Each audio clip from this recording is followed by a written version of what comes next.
Esta sesión va a ser grabada, por lo cual se les pide a los participantes, si gustan, puede tener su cámara prendida o apagada, como así lo prefieren. Bien, bienvenidos sean nuevamente a este seminario. Esta tarde nos engalonamos con la presencia del doctor Julio Díaz José, quien es profesor investigador de la Universidad Veracruzana. Durante los últimos 4 años, participó como autor líder en el 6º informe de evaluación del panel de expertos sobre cambio climático de las Naciones Unidas, del IPCC. Actualmente, también es autor líder de la evaluación de los nexos entre la biodiversidad, alimentación, agua y salud, en la plataforma intergubernamental para la biodiversidad y los servicios ecosistemáticos. Es miembro del Sistema Nacional de Investigadores del CONACYT. Recibamos, por favor, al doctor Julio Díaz José.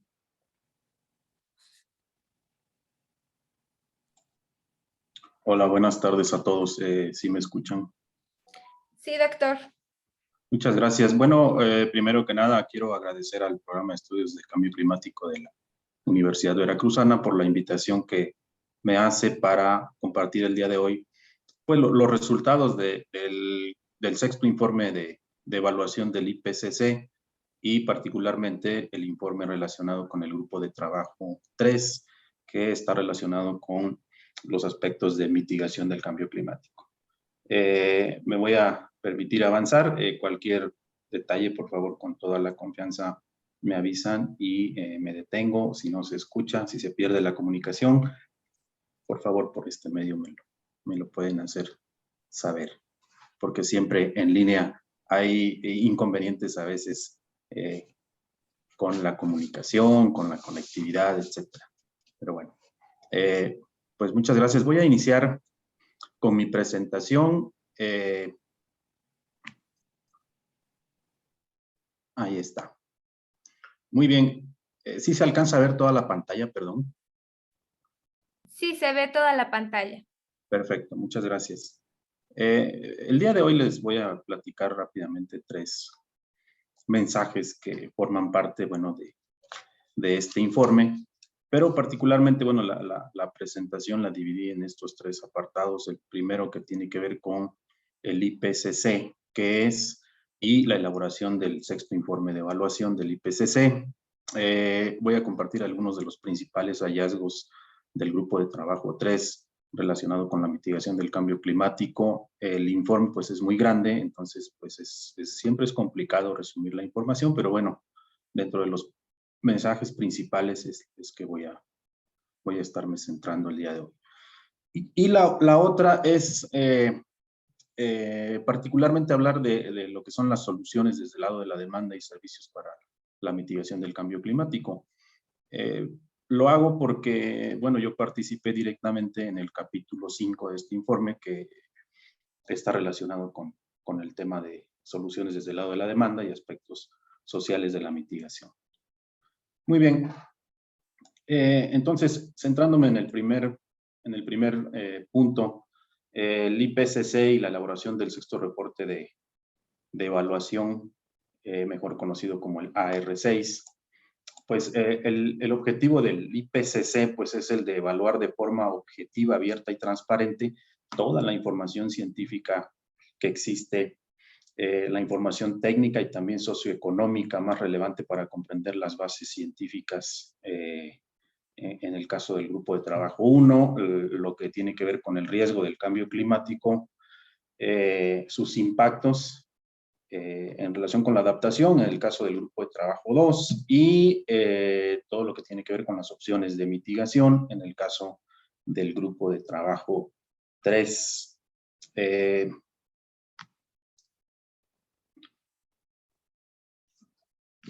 ¿Cuál ha sido el impacto del IPCC? Bueno, se revisan 2 tipos de documentos, ¿no? La evidencia científica, que tiene que ver con todas las publicaciones científicas de los últimos años, y también algo que se llama literatura gris, que le llamamos, ¿no? Que son reportes gubernamentales oficiales y que son evaluados a partir de un proceso para determinar qué tan confiables son en términos de poder ser utilizados como parte del informe de evaluación.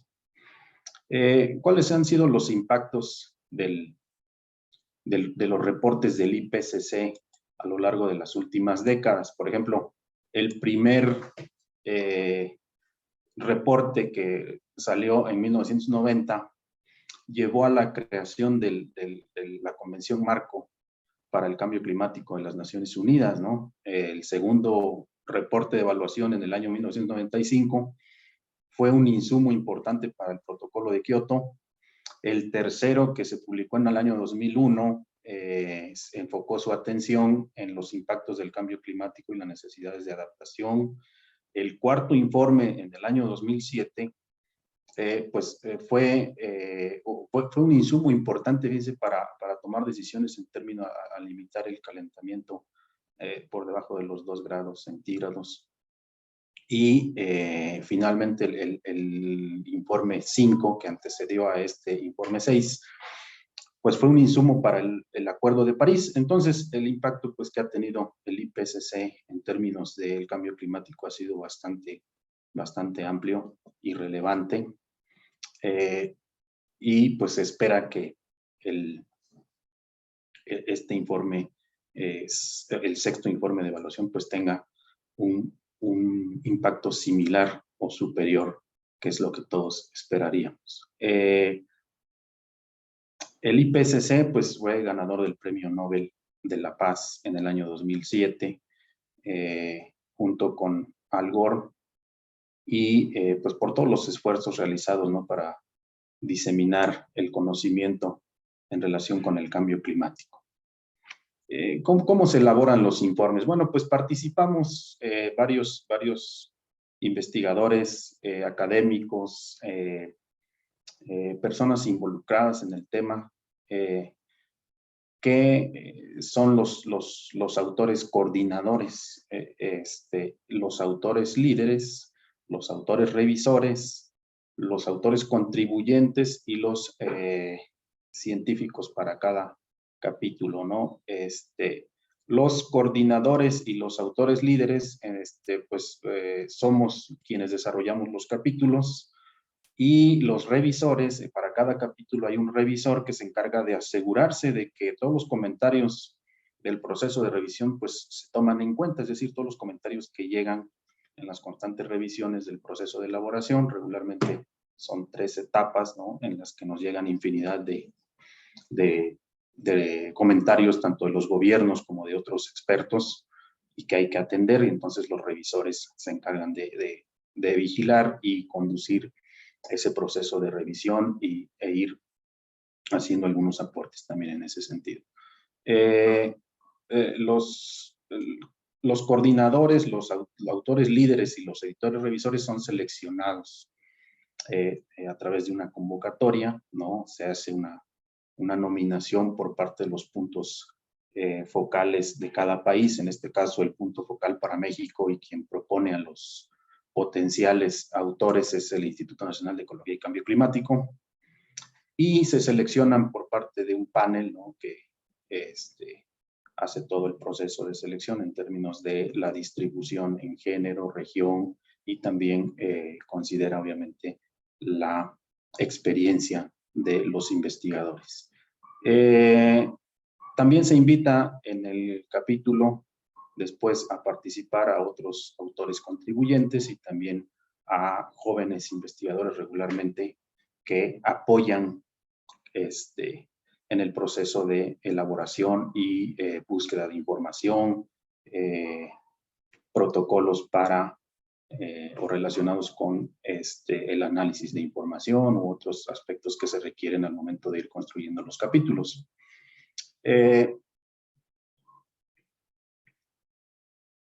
El reporte en números del IPCC, bueno, pues participamos en esta evaluación, particularmente para el grupo de trabajo 3, para el sexto informe de evaluación del grupo de trabajo 3, participamos 278 autores de 65 países, el 41% de países desarrollados, en desarrollo, perdón, y el 59% de países desarrollados, el 29% mujeres y 71% hombres. Aquí sí, pues no se ha logrado ese balance y esa equidad en términos de la participación de las mujeres como autoras para el informe de evaluación. El 47% de los autores participa por primera vez. Yo, en mi caso, pues fue la primera vez que participé como autor líder en el IPCC. Había participado en otra plataforma como autor, pero sigue los mismos mecanismos de trabajo del IPCC, pero aquí es un poquito distinto. Hubo 354 autores contribuyentes, más de 18,000 artículos científicos se revisaron, nos llegaron más de 59,000 comentarios a los 17 capítulos que integran el informe del Grupo de Trabajo 3, y en ese sentido, bueno, a nuestro capítulo en lo particular nos llegaron más de 7,000, 8,000 comentarios. 42 gobiernos comentaron la distribución del documento final.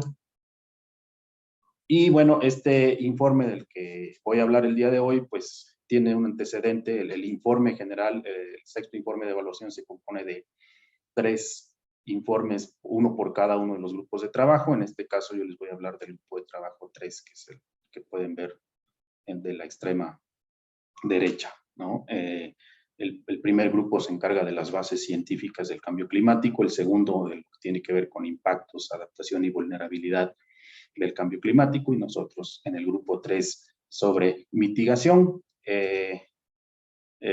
Los informes del grupo de trabajo 1 se publicaron en agosto, el del grupo de trabajo 2 se publicó en el mes de febrero-marzo, y el del grupo de trabajo 3 se publicó el día 4 de abril del presente año. Bueno, vamos a ver algunos de los principales hallazgos del grupo de trabajo 3 sobre mitigación del cambio climático. Un mensaje importante es que en la última década las emisiones estuvieron en sus mayores niveles en la historia de la humanidad. Es decir, la década pasada es la década que se caracteriza por haber tenido las mayores emisiones globales en toda la historia de la humanidad, y pues eso es preocupante. Un mensaje importante aquí es que, a pesar de que existen reducciones inmediatas e importantes en los sectores como puede ser el transporte, la agricultura, la industria, la energía, es evidente que no estamos en el camino de limitar el calentamiento por debajo de los 1.5 grados centígrados, de acuerdo a los objetivos y a las metas que se han planteado a nivel global. Un punto importante es que, fíjense que se discute bastante, y eso lo platicábamos con otros autores, se discute bastante el hecho de nos centramos, ¿no?, en la meta de los 1.5 grados, de los 2 grados, por debajo de los 2 grados del promedio. Pero estamos aún atrapados en la era de los combustibles fósiles, y creo que falta aún más enfocarnos en ese sentido, en esos aspectos que tienen que ver con el uso de combustibles fósiles, ¿no? Como podemos ver en la figura que aquí se presenta, gran parte de las emisiones están relacionadas con CO2 y metano. El metano, a pesar de ser un gas de ciclo de vida corta, es un gas muy pesado, es prioritario en aspectos de mitigación. El 12%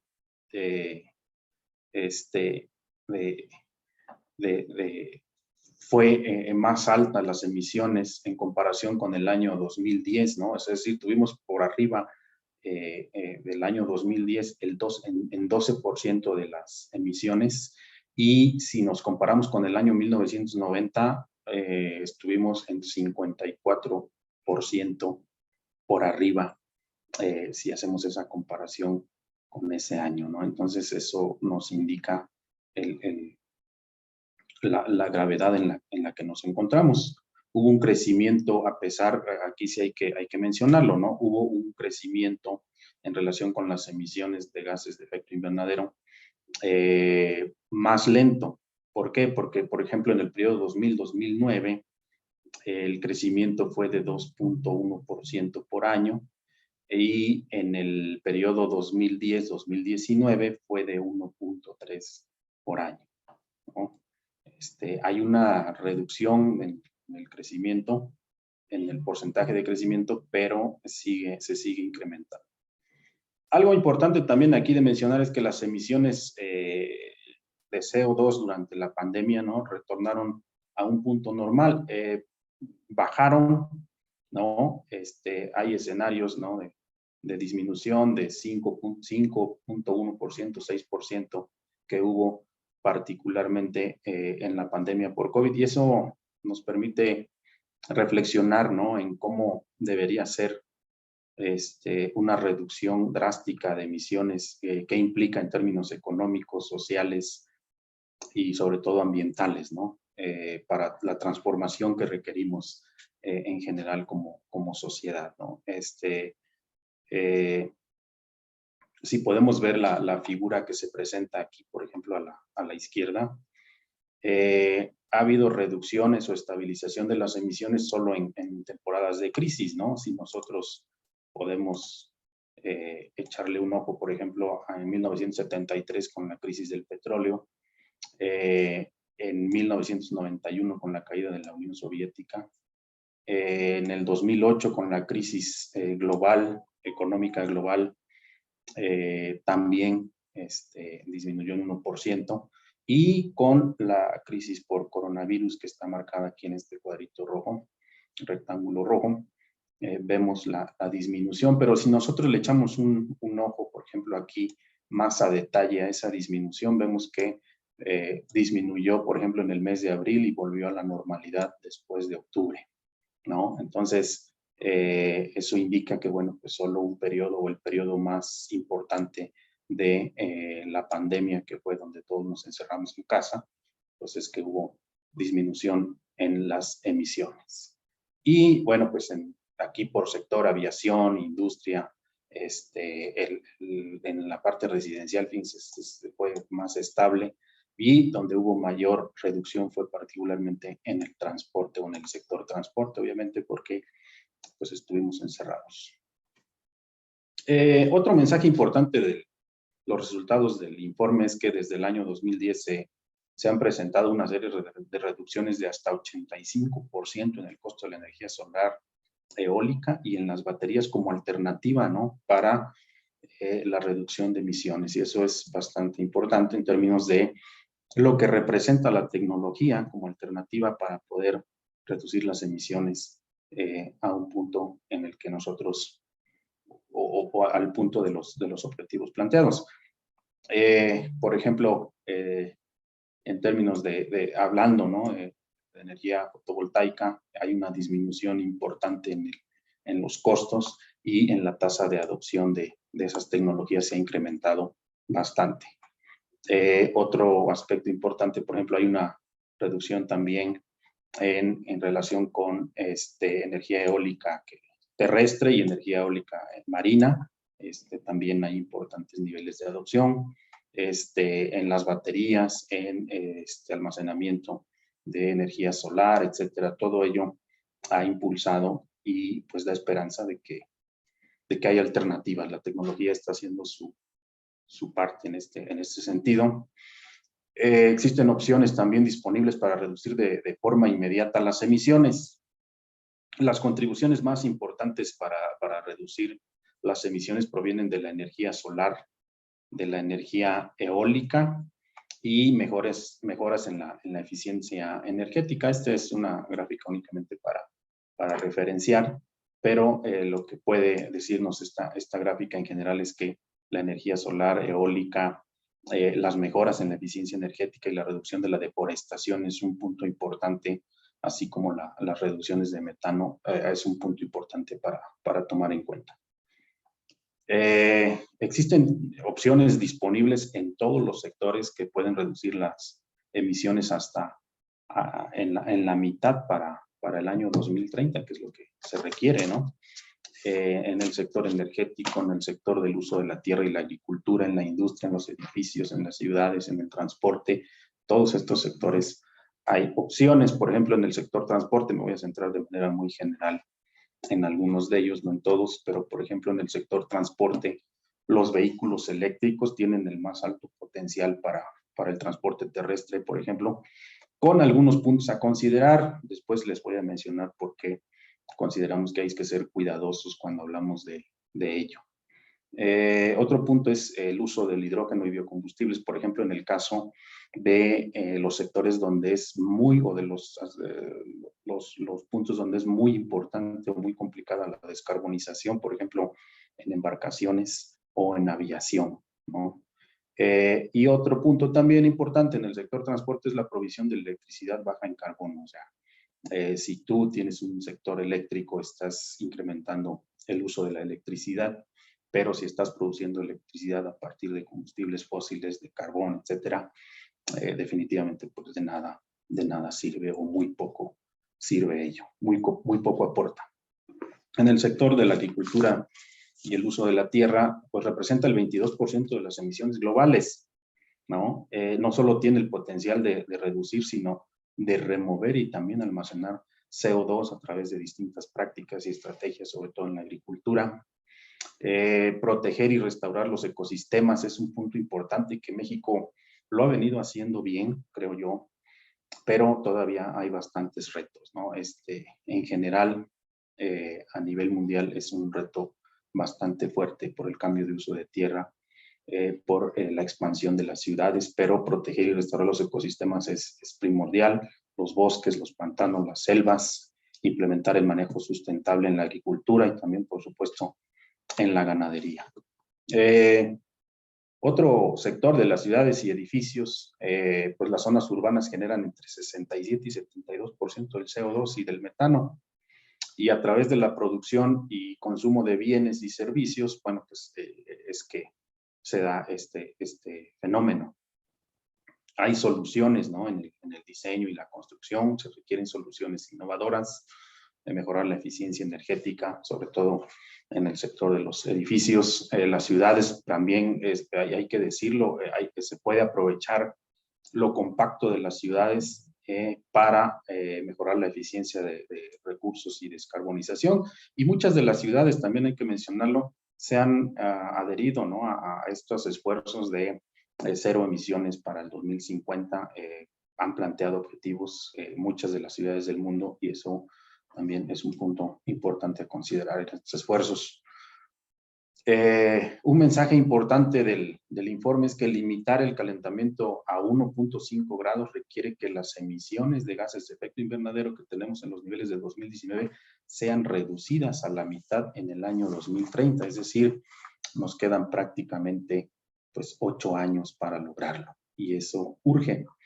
El metano de vida corta debe reducirse en 1/3 en el mismo periodo, ¿no?, de aquí a 2030. El reto es grande, es cierto, pero no es imposible, ¿vale? Y bueno, el tercer punto del que yo les quería platicar, pues es el relacionado con las soluciones desde el lado de la demanda y servicios para la mitigación del cambio climático. Por primera vez en el panel de expertos de cambio climático se incluyó un capítulo relacionado con los aspectos sociales del cambio climático, y es relevante porque pone en el centro a las personas y a las acciones para mitigar el cambio climático, ¿no? Se decidió, después de muchas evaluaciones, después de muchas discusiones, que bueno, al final las sociedades somos quienes transformamos el entorno, ¿no? Y la forma en cómo nos comportemos, la forma en cómo hagamos las cosas, adoptemos una tecnología, pues va a determinar, ¿no?, en gran medida si alcanzamos o no los objetivos. Pero además, si uno analiza desde el punto de vista más crítico, muchas de las grandes transformaciones de la humanidad pues se han dado a partir de la presión que ha hecho la sociedad a los gobiernos y a otros sectores para poder hacer esos grandes cambios que se requieren en la humanidad, ¿no? Y por ello la importancia de este capítulo ha recibido bastante muy buena aceptación a nivel mundial. Desde que se publicó el informe, pues quisiéramos obviamente que se adoptaran más medidas y que todas las recomendaciones se adoptaran, ¿no? Pero realmente es complicado, pero lo que sí hay que reconocer es que El capítulo ha tenido muy buena acogida dentro de la comunidad científica, dentro de la comunidad de tomadores de decisiones. Hemos recibido los autores bastantes invitaciones, en el caso mío, bueno, que soy mexicano, para platicar, por ejemplo, con varios centros de investigación, con organizaciones no gubernamentales en América Latina, principalmente por el idioma español, pues se acercan a mí porque soy el único de habla hispana en el capítulo, pero en general en el resto de otras partes del mundo, varios de los autores pues han tenido bastantes invitaciones para compartir el capítulo y los hallazgos que se tienen. Bueno, esta foto es de la primera reunión de autores presencial que tuvimos. Mucho del trabajo lo hicimos en línea, ¿no? Por la pandemia, parte del trabajo lo hicimos en línea, incluso hubo un retraso en la entrega por la misma razón, pero pues sí tuvimos la oportunidad de reunirnos de manera presencial 2, 3 veces y eso pues ayudó bastante, sobre todo por la mejora que se puede hacer en términos de trabajo y que se puede avanzar mucho mejor. ¿Qué justifica el capítulo? ¿No? Que regularmente las opciones de mitigación, es decir, las estrategias de mitigación que existen, se evalúan en términos del costo que tienen, ¿no? Como lo podíamos ver en una de las gráficas anteriores, ¿no? ¿Cuál es el costo de las diferentes opciones de mitigación? Y también se evalúan en términos del potencial que tengan para reducir las emisiones, pero algo importante es que esas medidas dejan de lado, ¿no? el aspecto del bienestar de las personas. Es decir, yo puedo implementar una medida de mitigación, pero si afecto el bienestar de las personas, difícilmente las personas entramos en disyuntivas y adoptarlo, no. Y entonces, lo que sí podemos decir es que, bueno, como parte de este trabajo también de otros capítulos, colegas de otros capítulos del grupo de trabajo 3, publicamos un artículo de manera reciente en la revista Nature sobre estas soluciones desde el lado de la demanda, ¿no? Centradas en el capítulo como parte, obviamente, de nuestro trabajo dentro del IPCC. Y encontramos que las soluciones desde el lado de la demanda son aspectos, o sea, son consistentes, ¿no? Con altos niveles de bienestar. Y entonces son relevantes, pero también son, digamos, adecuadamente aceptables si hablamos nosotros en términos del bienestar de las personas, ¿no? Ahorita les voy a mencionar, bueno, en qué consisten estas soluciones del lado de la demanda. ¿A qué nos referimos con las soluciones del lado de la demanda? Pues consisten en modificar la demanda de bienes y servicios, ¿no? Y nos tenemos que enfocar en el uso y la adopción primero de nuevas tecnologías, en el consumo, el comportamiento de los consumidores, nosotros como sociedad, y los estilos de vida, así como la provisión de servicios, es decir, cómo vamos haciendo esos pequeños ajustes para modificar el comportamiento y que eso ayude a la mitigación, ¿no?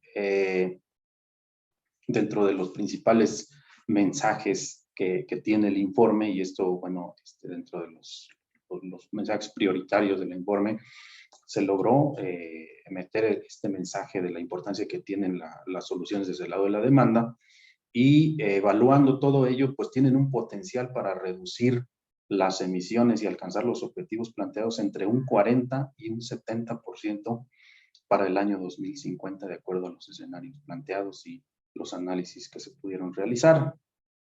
¿Cuál es el detalle? ¿No? Todo tiene siempre un costo, ¿no? En términos no necesariamente monetarios. El problema es que como individuos se nos asocia bastante responsabilidad, es decir, yo desde casa pues puedo hacer muy poco por tomar ciertas acciones que ayuden a mitigar el cambio climático, ¿no? Se le atribuye una gran responsabilidad al individuo y eso no es muy bueno porque al final, para que esto funcione, se requiere de infraestructura, se requiere de tecnología y obviamente cambios en nuestro comportamiento, pero no el individuo, si lo dejamos solo, no se va a lograr mucho ¿no? Se requiere de voluntad política, se requiere de inversión en infraestructura, y bueno, es en los análisis en los que nos centramos en el capítulo, ¿no? Algunas personas incluso, ¿no? Hay una brecha muy importante entre los países desarrollados y los países en desarrollo en términos de la energía que requieren. Algunas personas requieren incluso recursos adicionales de energía, de alimentos, requieren recursos adicionales para obtener unos estándares de vida decente que nosotros llamamos, ¿no? En relación con hogar, educación, salud, eh, todas las dimensiones que implica el bienestar. Y también, si nosotros hablamos en términos de desigualdad, también hay que mencionar, hay un aspecto ahí importante de mencionar, ¿no? Cuando hablamos de desigualdad, regularmente hablamos de desigualdad entre países, es decir, los países ricos y los países pobres, y hacemos esa diferenciación, pero ya lo mencionábamos por ahí en una reunión, que la desigualdad no solo se da entre los países, sino también dentro de los países, ¿no? Cuando uno habla en términos de las diferencias que hay entre los países, por ejemplo, lo que encontramos en el informe es que en la última década, bueno, más bien que los países desarrollados tienen el 16% de la población mundial y emitieron más de un cuarto de las emisiones globales, es decir, el 27% lo emitió el 16% de la población en los países desarrollados. Y los países menos desarrollados, donde habita el 14% de la población, emitieron solo el 3%. Entonces nos damos cuenta de la diferencia que existe tan amplia en ese sentido. Pero también a nivel mundial, de lo que hablábamos, ¿no? El análisis dentro de los países, es que a nivel mundial el 10% de los hogares más ricos del mundo contribuyeron con cerca del 40% de las emisiones, mientras que el 50% de los hogares más pobres contribuyeron con menos del 15%. Y eso habla de una brecha importantísima, importantísima en términos del nivel de ingresos de los hogares, ¿no? Y cómo están emitiendo a través de un estilo de vida que sobrepasa los límites aceptables en términos de bienestar. Y muchas de las personas más ricas, pues no solo se encuentran en los países más ricos, también en los países pobres, incluso hay muchas personas de las más ricas. Y bueno, se requiere un cambio en el estilo de vida, en el comportamiento. Entonces, ¿qué hicimos? Bueno, se identifican 60 opciones con potencial de mitigación desde el lado de la demanda. Algunas muy interesantes, ¿no? Pero el transporte y la movilidad tienen el mayor potencial, seguido de los edificios y los alimentos, ¿no? El desperdicio de alimentos, la pérdida de alimentos, por ejemplo, desde el manejo post cosecha hasta nuestro hogar, hay una pérdida importante ahí de alimentos. La otra, el desperdicio de alimentos a nivel de hogar. De todos los, el 14% de los alimentos a nivel mundial se desperdicia, ¿no? Y el 11% de ese 14, bueno, el 11%, no de ese 14, sino el 11%, se desperdicia en los hogares. Entonces, como hogares tenemos un alto potencial para evitar desperdicio, que además impacta en la seguridad alimentaria, impacta en otros aspectos como el uso de tanta agua para producir, por ejemplo, 1 kilo de bananos o 1 kilo de manzana o 1 kilo de mangos o 1 kilo de cualquier verdura, cuánta agua se requiere y nosotros pues lo desperdiciamos. Hay partes obviamente de los alimentos que se desperdician per se, ¿no? Pero porque no se pueden consumir, pero la realidad es que la forma en cómo almacenamos nuestros alimentos, cómo les damos un manejo, cuánto compramos y cuánto desperdiciamos, esto tiene un impacto elevadísimo. Otro punto importante de discutir, no quisiera yo entrar en controversia, pero son las mascotas, por ejemplo, alguna de las medidas que analizamos aquí, el tener una mascota en el hogar, pues ha sido una tendencia en los últimos años. Y ustedes pueden observar en las ciudades los negocios que se dedican a la venta de alimento, accesorios para mascotas y todo esto, pues se ha incrementado de manera exponencial en los últimos años. Y lo que implica tener una mascota, no estoy diciendo que no hay que tener mascotas, claro que sí, pero debemos ser responsables en ese sentido, porque eso también tiene implicaciones bastante fuertes, ¿no?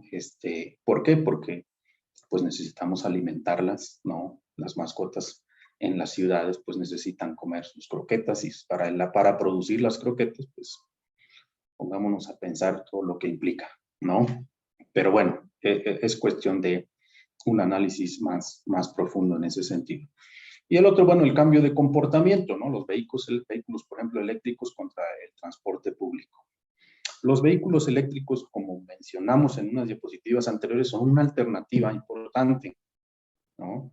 Son bastante importantes, una alternativa bastante importante en términos de mitigación, pero ojo, la mejor alternativa es utilizar el transporte público y además que se mueva con energía baja en carbono. Esa es la mejor alternativa, ¿no? Si nosotros pensamos en vehículos eléctricos, pues también nos vamos a poner a reflexionar en todas las emisiones que hay detrás de la construcción de ese vehículo, ¿no? Los materiales y todo ello, el transporte, el traslado, el ensamble, todo ello representa un costo bastante alto, ¿no?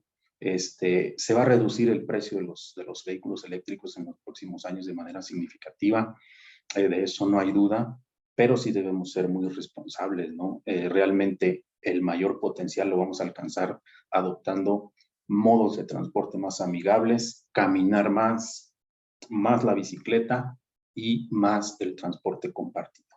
¿Por qué? Porque en un autobús pues ya distribuimos entre varios esa huella, ¿no? Y entonces, pues ya no es lo mismo, ¿no? Hay muchos aspectos que debatir, obviamente, no nos da tiempo, pero bueno, esperamos que después haya la oportunidad de profundizar en estos aspectos que considero son relevantes. Otro punto importante, esta figura es del reporte técnico, ¿no? Cómo inclinar la balanza. En el lado izquierdo tenemos el rol que debemos o que podemos adoptar con la acción colectiva desde el punto de vista social para transformar nuestra sociedad, ¿no? Como ciudadanos, ¿no? La política o la cultura política, perdón, ¿no? Los inversores o inversionistas, ¿no? La inversión responsable en términos de tecnología, de productos que sean bajos en carbono, que ayuden a mitigar. Como consumidores, el consumo responsable es fundamental, ¿no? En términos de reflexionar por qué, cómo debemos consumir o cómo podemos cambiar esos comportamientos o hábitos. Por ejemplo, en términos de reducción de consumo de carne, no estoy hablando de quitarla, pero sí de reducir, ¿no? Hacia dietas más enfocadas en vegetales, por ejemplo, o lo que hablábamos del transporte público, o lo que hablamos en términos de los edificios, la tecnología, la adecuación de los edificios para disminuir el consumo de energía es fundamental. Los modelos a seguir, por ejemplo, las personas que son modelo a seguir, pues tienen que tratar de inducir normas aceptables en términos de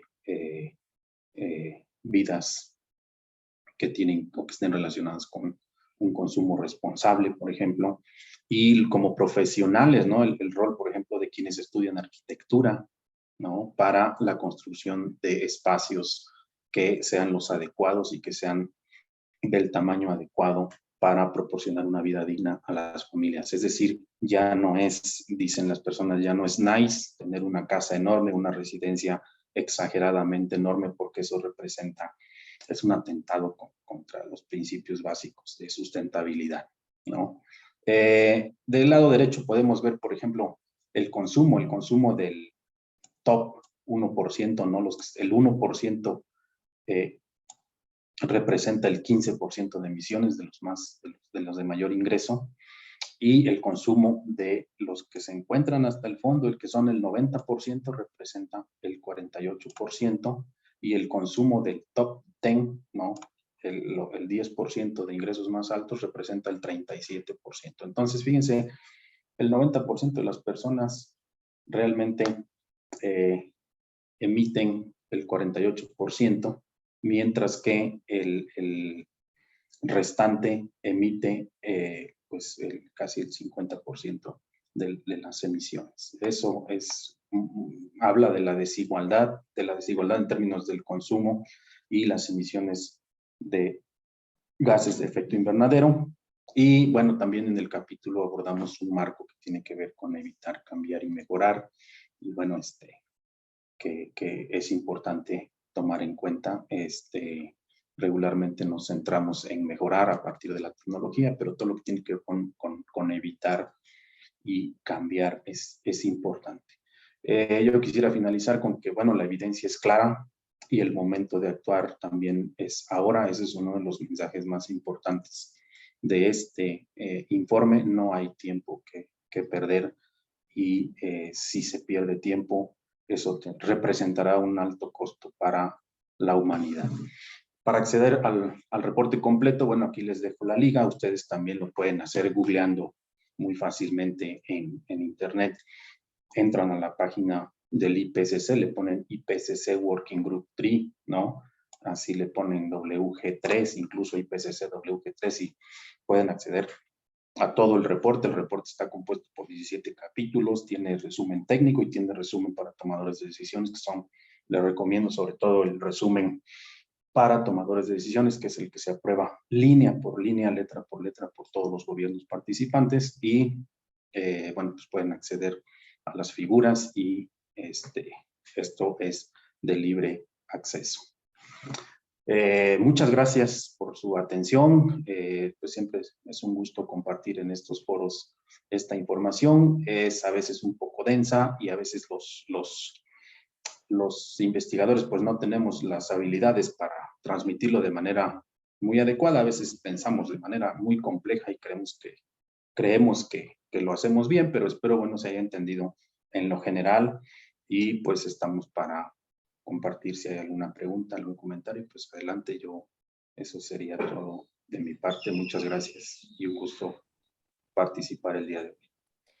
Muchas gracias, doctor. Le agradecemos por su presentación. Sin duda, un aporte muy valioso para todos nosotros.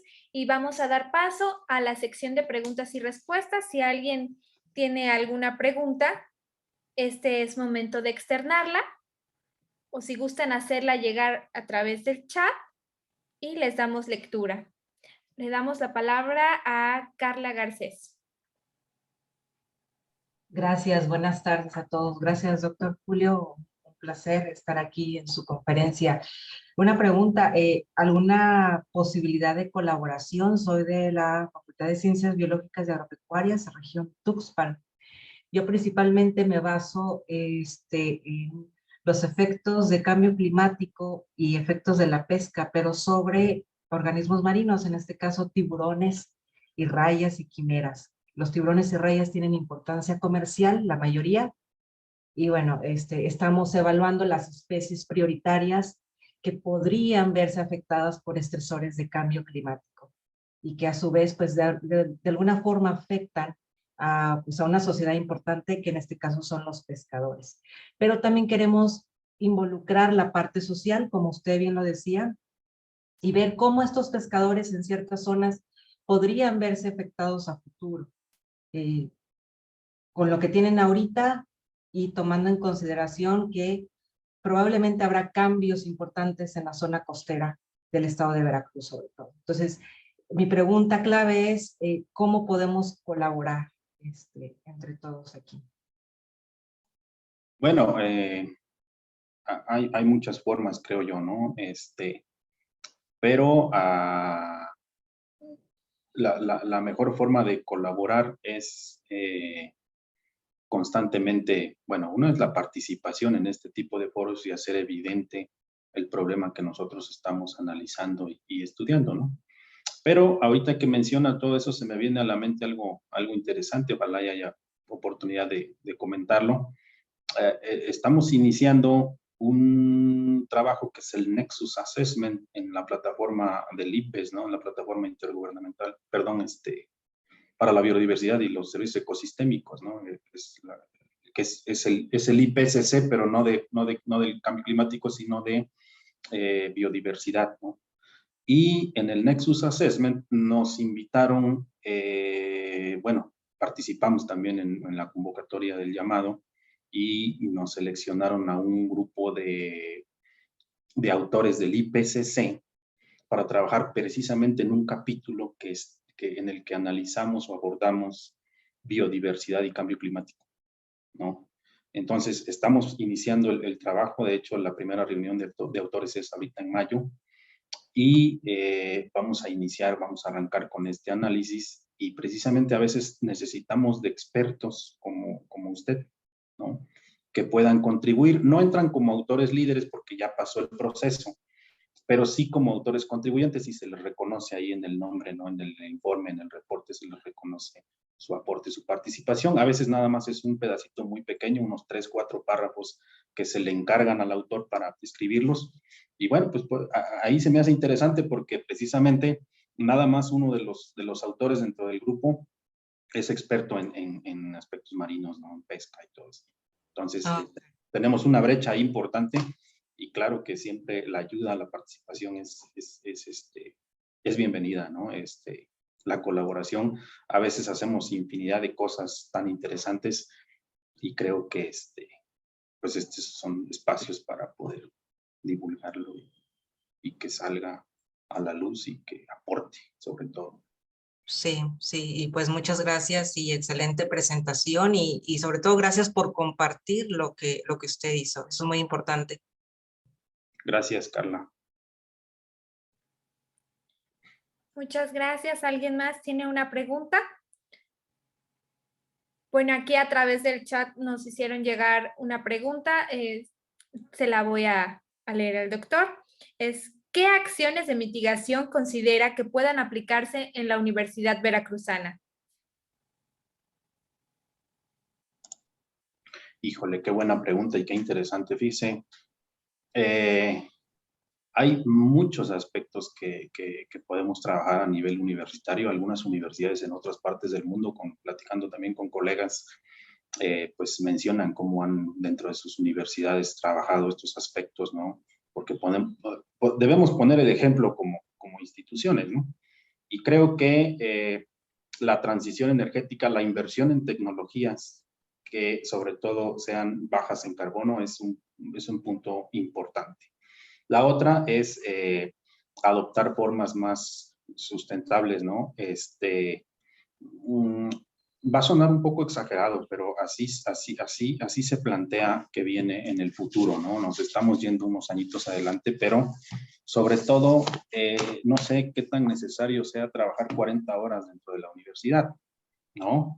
En términos de que usted desde casa puede invertir su tiempo de mejor manera trabajando. Obviamente se requiere inversión en infraestructura, el teletrabajo, pero muchos docentes, por ejemplo, nos trasladamos a nuestro centro de trabajo en vehículo, vamos solitos en nuestro vehículo porque no hay transporte público hacia el centro de trabajo que sea amigable, ¿no? En muchos centros lo hay, en otros no. Y entonces eso tiene implicaciones directas, ¿no? En cómo interactuamos, cómo impartimos docencia. La transformación de la sociedad se viene de manera radical, ¿no? Y estas crisis que están presentes nos lo están casi anunciando y obligando y empujando a que cambiemos, y a veces como que no queremos muy bien, como que nos resistimos al cambio.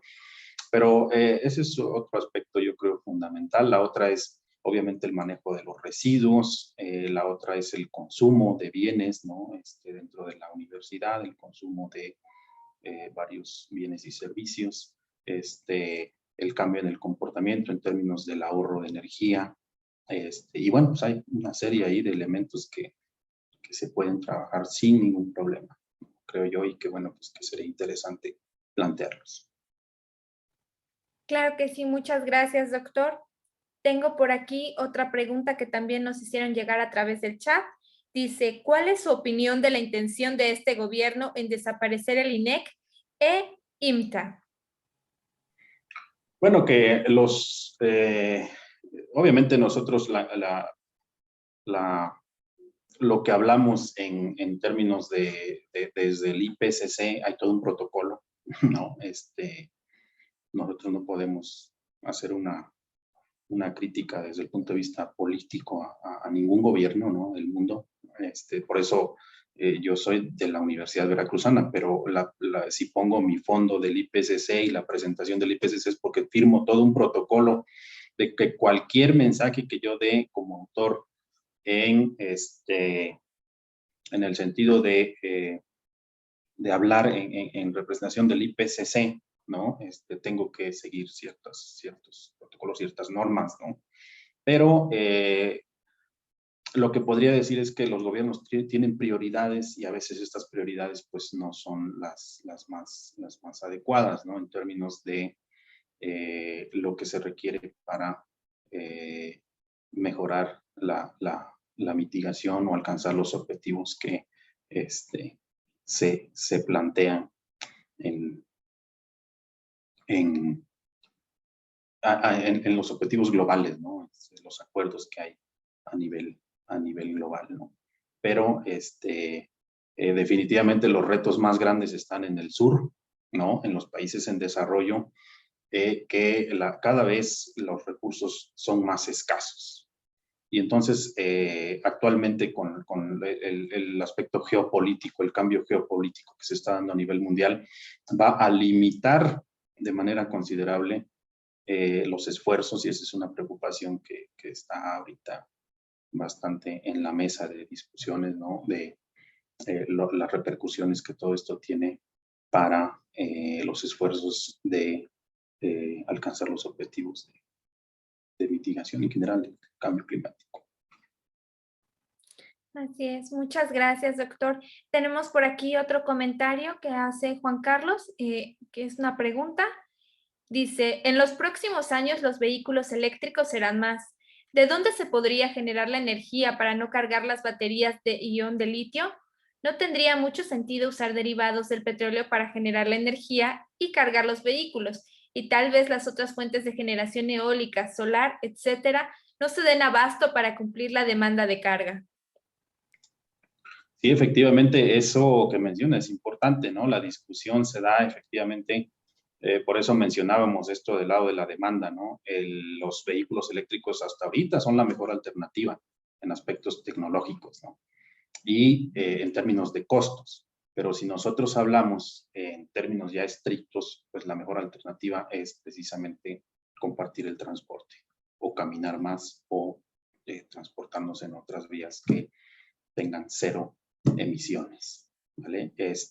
La tecnología va muy acelerada, incluso todo lo que se habla, ¿no? De la tecnología para capturar carbono, almacenarlo, etcétera, pero no se ha demostrado todavía su efectividad a nivel, digamos, ya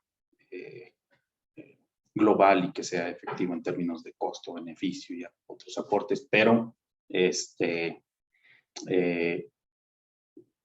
un reto que está presente y definitivamente debemos repensar por eso al momento de plantear como única alternativa a los vehículos eléctricos por todo lo que represente, que puedo ver aquí en la pregunta que plantea Juan Carlos. Gracias. Muchas gracias, doctor. No sé si alguien más tenga alguna pregunta, algún comentario. Bueno, yo quiero aprovechar este espacio para agradecer en nombre del Programa de Estudios de Cambio Climático al doctor Julio Díaz José por su brillante participación, su presentación. Sin duda, sus aportes son inminentes y la verdad, muy generoso en compartir esta presentación con todos nosotros esta tarde. Entonces, si no hay más preguntas, les agradecemos a todos por su valiosa asistencia, recordándoles que las sesiones del seminario se llevan a cabo los últimos jueves de cada mes en punto de las 5 de la tarde y que estas, al tener más de 3 asistencias, se les brinda una constancia. Igualmente al doctor se le hará llegar una constancia por su excelente participación en este seminario de esta tarde.